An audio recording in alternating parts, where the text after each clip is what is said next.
Bonjour mes frères et sœurs en Christ, bienvenue dans le cours biblique numéro 15. On va parler aujourd'hui de Josué à partir du chapitre numéro 7.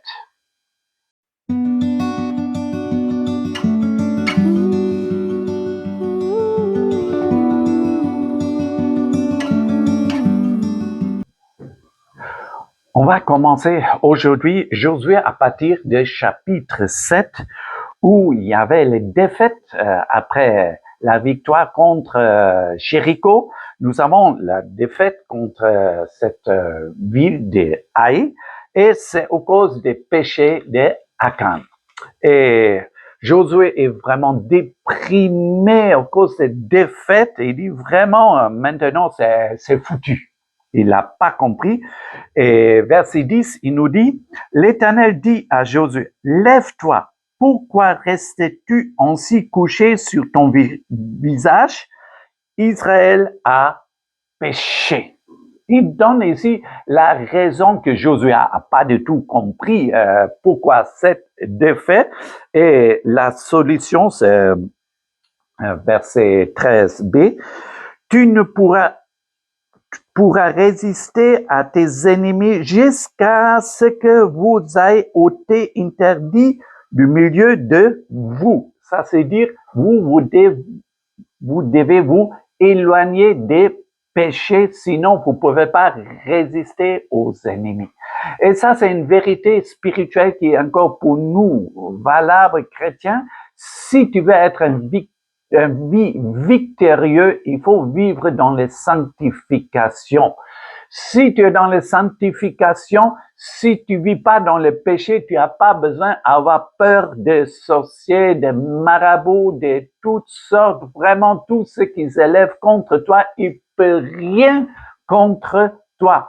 Nous avons vu ça déjà dans les histoires de Balaam, que les ennemis ne peuvent rien contre Israël, sauf s'il vit dans le péché. Et la solution, c'est pour l'ennemi, amène Israël dans le péché et tu peux les vaincre. Toi, chrétien, tu vis avec Jésus. Tu n'as pas besoin d'avoir peur de n'importe qui, sorcière, marabout, n'importe qui vit dans ton voisinage. C'est eux qui vont déménager. C'est pas toi. Et Dieu révèle à Josué maintenant le péché d'Akan, il est dévoilé. Hein? Le péché, tôt ou tard, c'est toujours dévoilé. La vérité vient. Et regardez l'excuse d'Akan à partir du verset 21. J'ai vu dans le butin un beau manteau de chinia de 100 siècles d'argent et un ligot d'or du poids de 50 siècles. Je les ai convoités et je les pris. Nous voyons, ça a commencé avec les regards. Surtout les hommes sont tentés par les regards. Ils sont vus d'abord un manteau, de l'argent et de l'or. Ça, c'est dire, on commence avec les petites choses. On dit, non, ça, c'est pas grave. C'est petit. Hein? Jusqu'à les lingots d'or et vraiment, il est tombé. Il a dit, j'ai convoité. Le péché commence dans le cœur avec la convoitise. J'ai convoité et j'ai pris. Et vraiment, la solution était triste. Ils sont enlevés, tués Akan et avec sa famille parce que en tant que chef de famille, il est responsable et ça tombe aussi sur toute sa famille. Et après, nous avons vu la victoire. Seulement vous gardez pour vous. Cette fois-ci, chapitre 8, verset 2, le butin, ça c'est dire toute chose que vous gagnez, c'est pour vous. Ça c'est dire Akan, il a mal fait. Il y a le moment où il faut pas prendre, il y a le moment où il faut prendre. Dieu, c'est pas un Dieu injuste, il va vous récompenser. Mais Akan voulait pas attendre le moment de Dieu et il est mort avant de gagner la bénédiction. Mais le reste d'Israël a fait a vaincu Haï et ils ont gagné vraiment un grand butin. Le chapitre 9, c'est intéressant, c'est les ruses des Gabanoïtes. Ils ont dit que on peut rien contre Israël, mais on va faire une ruse. On va prendre de vieux habits, de vieilles nourritures, on va aller chez eux, on dit que nous sommes un peuple lointain, on a écouté, Dieu est avec vous, vraiment, on veut faire une alliance avec vous, vraiment.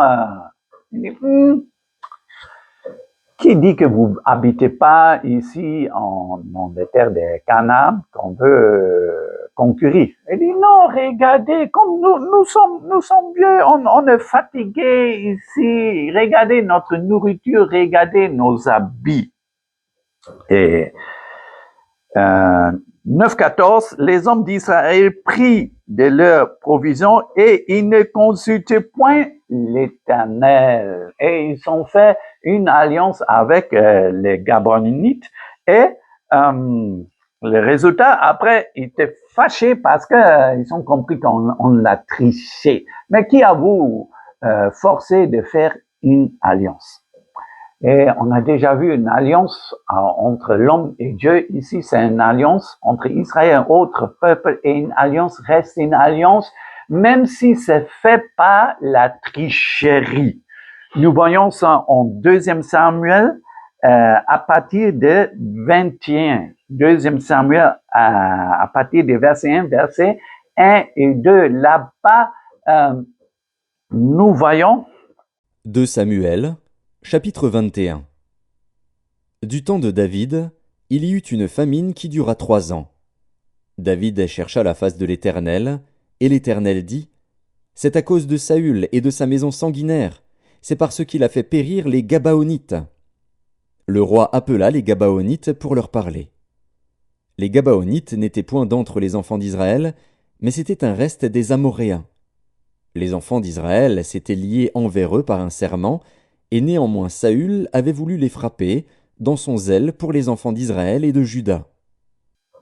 Et ici, nous voyons que cette alliance, Dieu considérait juste comme une vraie alliance.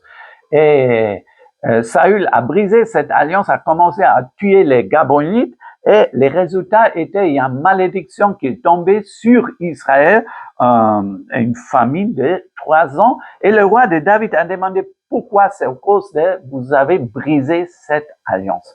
Une alliance reste une alliance. Et ça, même si c'est fait par les Russes. Et ça, sachez, le diable veut faire une alliance avec nous, une alliance du sang, de différentes manières. Par exemple, les tatouages, les forêts sacrées où on fait, où le sang coule dans toutes les cérémonies bizarres, l'excision des filles, etc. Partout, le sang coule, c'est une alliance que tu fais avec le diable. Tu dis, ah, je savais pas. Oui, comme Israël aussi, on l'a trompé, mettre cette alliance, c'est une alliance. Et si tu deviens chrétien, c'est pas automatiquement que cette alliance est brisée. Il faut aller chez un des pasteurs pour que cette alliance soit brisée. Sinon, vraiment, tu peux aussi briser toi-même en renonçant, en confessant tes péchés, accepter le pardon de Dieu et vraiment par le nom de Jésus-Christ rompre cette alliance maintenant. Mais c'est seulement possible si tu es en alliance avec Dieu. Sinon, la malédiction va tomber sur toi. Mais si tu es avec Jésus, rien va t'arriver. C'est important. Renonce à toute l'ancienne alliance qui fait en ton nom dans ta famille. Tu peux renoncer maintenant au nom de Jésus-Christ. Tu peux dire au nom de Jésus, cette alliance qui est faite en mon si, qui est faite dans ma famille, en mon nom, que je ne suis pas d'accord, je le coupe maintenant par le sang de Jésus-Christ. Merci Jésus que toi, tu m'as pardonné. Et cette alliance est finie. J'ai une alliance avec le Seigneur Jésus-Christ. Et ça, c'est fini une fois pour tous. C'est important. l'affaire des alliances. Hein? J'ai même appris qu'il y a certains prédicateurs ou pasteurs qui font une alliance avec leurs fidèles. Faites pas ça. Nous sommes en alliance entre nous parce que nous avons chacun de nous a une alliance avec Dieu, n'est-ce pas? Cette nouvelle alliance. Et comme nous sommes frères et sœurs, nous sommes liés ensemble grâce à ce que Jésus a fait. Il n'y a pas besoin de faire une alliance maintenant encore avec un autre frère et des pasteurs. Non, on les fait plus ça. OK? Nous avons chapitre 10 maintenant et le grand victoire entre 5 rois. Et ici, les autres rois autour de Gabonites, ils se sont dit, les Gaboniens, ils ont fait une alliance avec Israël, on va les attaquer. Je ne sais pas pourquoi ils ne sont pas attaqués. Israël, c'était leur ennemi, mais bon, il n'y a pas de logique dans ça. Ils sont se réunis attaquer les Gabonites, mais Israël, comme ils sont en alliance, ils sont se sécurir. Et Josué, l'Éternel dit à Josué une fois de plus, verset 8, ne les crains point, car je les livrerai entre tes mains et aucun d'eux ne tiendra devant toi. Gloire à Dieu. 5 rois et il vient là-bas et il y a des choses extraordinaires qui arrivent maintenant dans cette verset 11. Il y a même Dieu fait tomber des roches, des pierres sur l'ennemi pour les détruire. Tu vois que Dieu combat dans le côté d'Israël. Nous avons déjà vu ça avec Égypte qui poursuivent Israël dans la mer Rouge et qui sont morts dans la mer que l'Éternel combat pour eux. Ici, c'est la même chose. Et encore, verset 12, extraordinaire, Josué voulut poursuivre l'ennemi.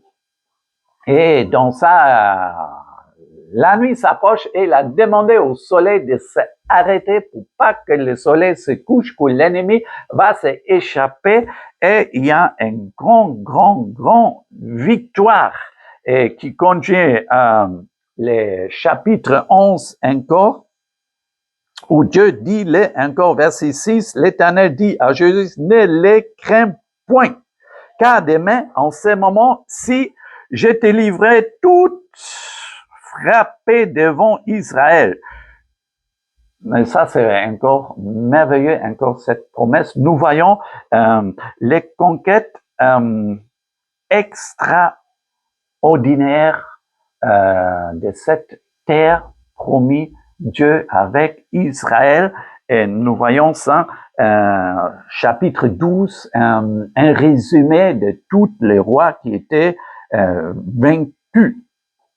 Verset 13, maintenant, la conquête est déjà finie, vraiment, de chapitre 6 à 12, vite, parce que Dieu était avec eux.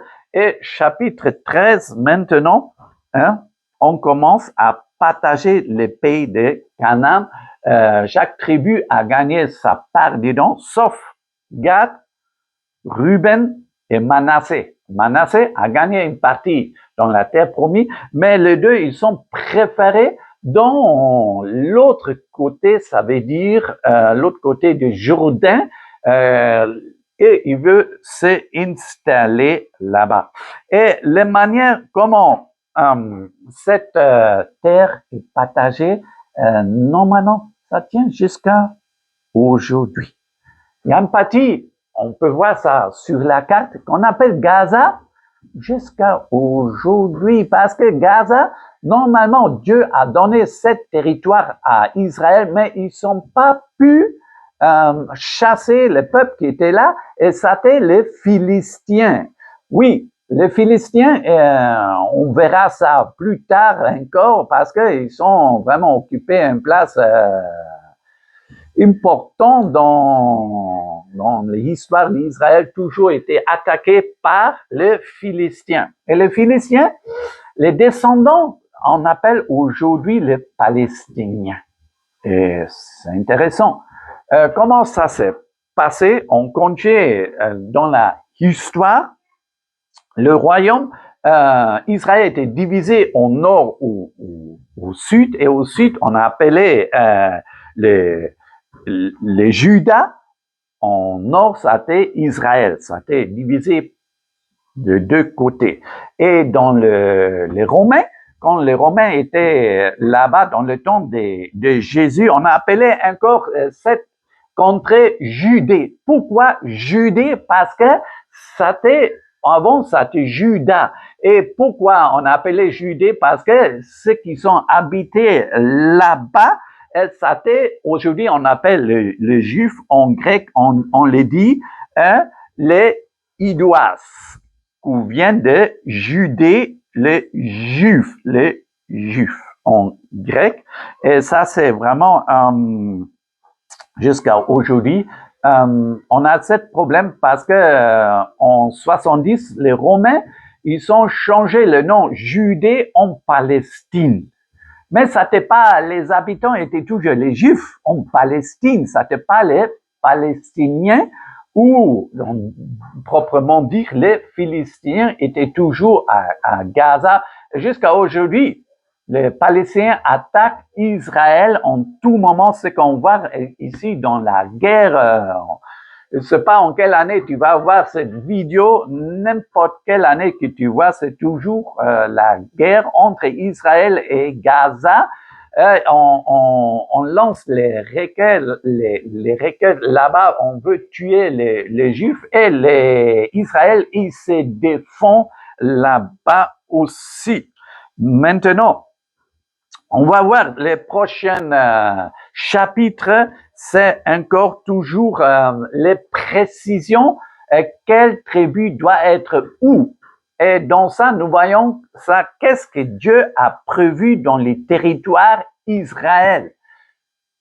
Est-ce qu'on va discuter aujourd'hui, est-ce que c'est Israël? Oui, on a chassé Israël dans les 70, les Romains les chassaient, mais je crois en 58, ils sont revenus encore sur les terrains, ils ont reconstruit l'État israélien et vraiment sur la base de ce que Dieu le dit. Et on va continuer vers la fin. Le chapitre 20 maintenant, ce que c'est intéressant, après partager tous les territoires, on dit: C'est ainsi que l'Éternel donna à Israël tout le pays qu'il avait juré de donner à leur père. Ils en prirent possession et s'y établirent. L'Éternel leur accorda du repos tout alentour, comme il l'avait juré à leur père. Aucun de leurs ennemis ne put leur résister, et l'Éternel les livra tous entre leurs mains. De toutes les bonnes paroles que l'Éternel avait dites à la maison d'Israël, aucune ne resta sans effet, toutes s'accomplirent. Oui, c'est le pays que Dieu a promis à vos pères depuis Abraham, et on dit tout s'accomplir. Oui, tout est accompli. On connaît ça, tout est accompli. C'est Jésus aussi qui a dit tout est accompli. Ici, il y a une phase de la promesse. Et le premier problème, déjà, que Gad, Ruben et Manassé étaient s'installer hors des territoires Israël, et ils sont s'installés là-bas un hôtel. Et comme les autres, ils ont vu qu'ils construisent un hôtel, attention, un hôtel, ça, on n'a pas le droit de construire un hôtel si Dieu ne le dit pas spécifiquement, et c'est les Lévites qui doivent le faire. Et ici, c'est surtout Ruben qui a fait, et Israël est venu contre eux pour chercher l'explication, et ils ont dit non, écoute, nous sommes dans l'autre côté du Jourdain, on a peur que demain, vos descendants vont dire à notre descendance que vous n'êtes pas appartient à Israël. Pour cela, cet autel n'est pas pour faire des sacrifices, c'est pour se rappeler que nous sommes un peuple. Après, ils se sont dit, d'accord, si c'est ça, si c'est pas l'autel pour faire des sacrifices, si c'est pour se rappeler d'une promesse, d'accord. Mais bien sûr, ça t'est toujours Le problème que, et ils sont installés à l'extérieur. On va voir maintenant les 2 derniers chapitres, commencer avec le chapitre 23, verset 1. Depuis longtemps, l'Éternel avait donné du repos à Israël. C'est ça que j'ai dit dans le dernier cours. Ça, c'est les repos. Rentrer dans la terre promise, ça, c'est une promesse spirituelle aussi à nous, les chrétiens. Ça, c'est la promesse de victoire et de repos. Dieu nous donne un repos. Je dis encore, vers la fin de sa vie, Josué appelle tout Israël pour lui donner les derniers conseils. Encore, ne vous mêlez point avec ces nations qui sont restées parmi vous. Et ça, nous voyons déjà un problème, ça reste toujours un poche de quelques résistants qu'on n'a pas exterminés d'une raison à de l'autre. Il faut pas se mélanger. C'est pas parce qu'Israël n'aime pas les étrangers. Au contraire, il y a beaucoup de lois qui disent que tu dois aimer l'étranger comme toi-même. Mais il faut pas se mélanger. Ça veut dire de pas accepter leur Dieu. OK? Si un étranger, il veut vivre chez vous, il faut qu'il accepte votre culture et surtout votre religion. Sinon, il faut se séparer de lui. OK? Hein? Israël est jamais contre qu'on peut se marier avec une autre ethnie. Non. Mais ici, c'est écrit, faites attention de ne pas accepter leur Dieu. Ça, c'est toujours ça, le problème. Vers la fin, Jésus appelle et le verset 15.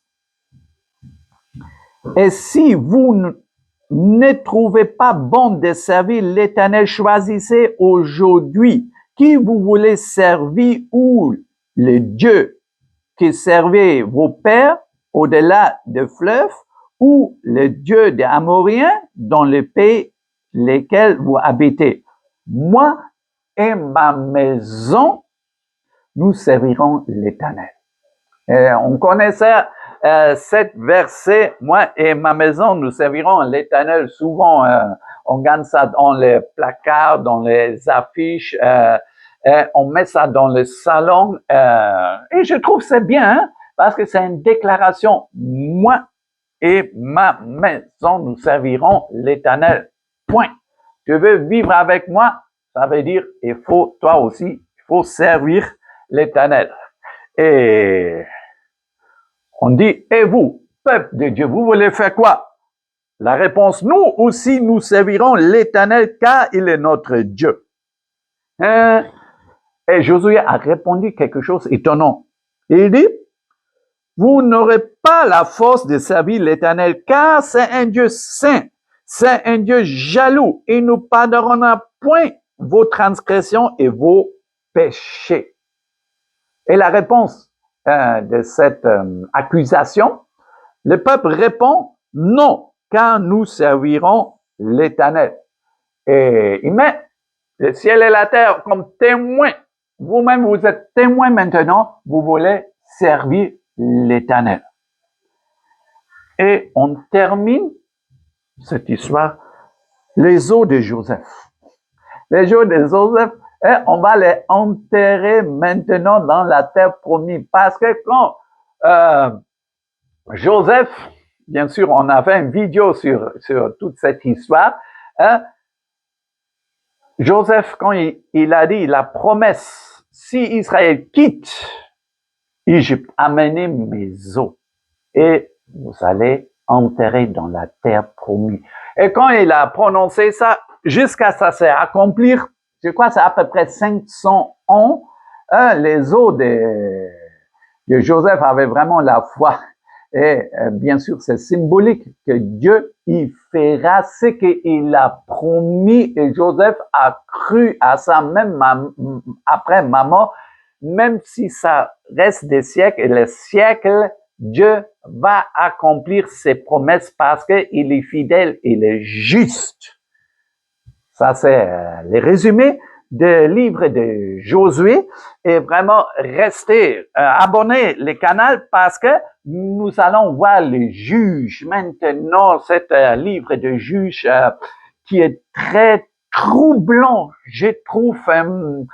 Vraiment un livre aussi compliqué, une histoire maintenant Israël qui commence à être troublée parce que jusqu'à présent, il y avait victoire sur victoire et ici maintenant, ils sont dans l'existence menacés, mais surtout par leur propre comportement. Tout ça, on va décortiquer la prochaine épisode. Ça sera numéro 16, les leçons 16.